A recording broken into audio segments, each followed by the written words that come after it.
Did you know that there was something called secondhand trauma? I didn't until maybe a year or two ago.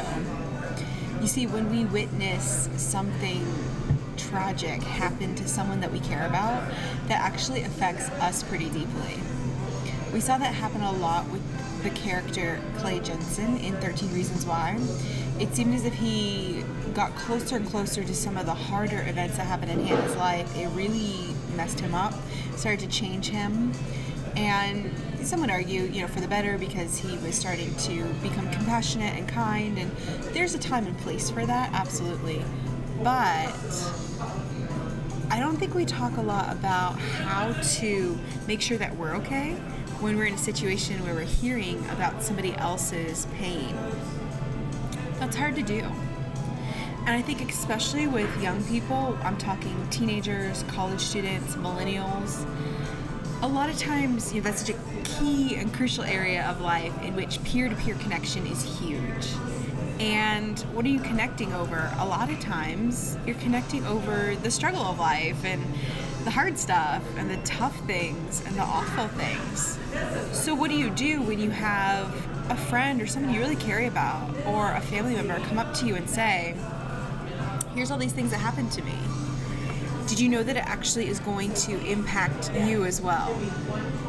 You see, I heard about this idea or this phrase, secondhand trauma, when I was researching some stuff that was going on in my own life. And I'm not saying this is something I have, I don't have PTSD. It's not necessarily it's not that severe, but it was very validating for me to understand there is an actual weight and consequence. It costs you something when you lean into somebody else's pain, when you lean into the burden of somebody else's life. And we're called to be there for one another. So I'm not saying, we'll just bump everybody, skip that, forget everyone. That's not it either. You need to recognize that it is potentially not harming you. It's costing you something. I think it's important to know that. So I heard about this phrase, or that term, when I was researching some stuff going on in my own life, and I realized that it's a frequently used term for those who work in emergency medical services or 911 responders or 911 operators, so people who are hearing all of these phone calls for help that actually can be difficult on them, and I can understand why. So what do? If you've got a friend that's coming to you and sharing all this hard stuff, almost like a 911 operator, but not quite. But when you care for someone, it might feel really devastating. So what do we do? Because we still want to be good friends, and you should be. But you need to make sure that you're healthy too, that you have an outlet, that you have people who are supporting you.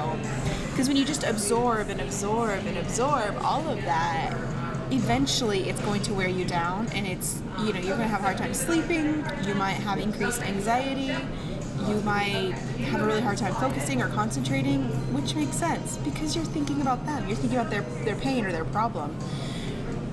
Just don't do it alone. So maybe the thing to do is not just say never mind, because you don't want to do that, and you don't want to just absorb and then just dump that on somebody else.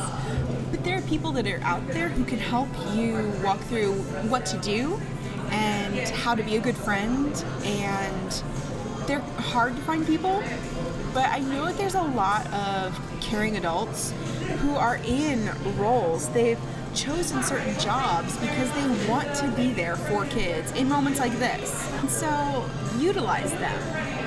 I know 13 Reasons Why portrayed the guidance counselor as not being helpful, but I don't think that Mr. Porter is every single caring adult in the country. I think that he was a representation of one who maybe didn't quite lean into the way he should have. But what if your guidance counselor could help you? What if your coach could help you? What if a caring adult on a hotline could help you? Look, you don't have to just call hotlines for you.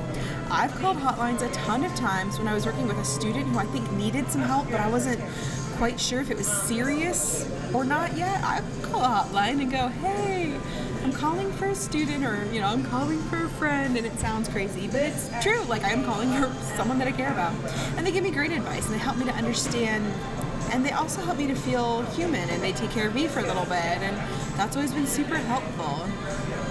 don't want there to be like a stigma if you need to reach out to get help because there's so many things going on with you or your friend or someone you really love or someone you really care about. That's a hard thing. So kudos for you who are out there being good friends. It can be an overwhelming thing, and I understand that. I don't want there to be secondhand trauma for you. There are a bunch of other videos throughout this channel on how to be there for someone based on the topic: depression, suicide thoughts, bullying, addiction, image matters, hard home life. I just don't want you to be alone, and I want you to know that there are ways that you can handle some of those situations and be there and be a good friend no matter what it is. Good for you guys who are out there being great friends every day.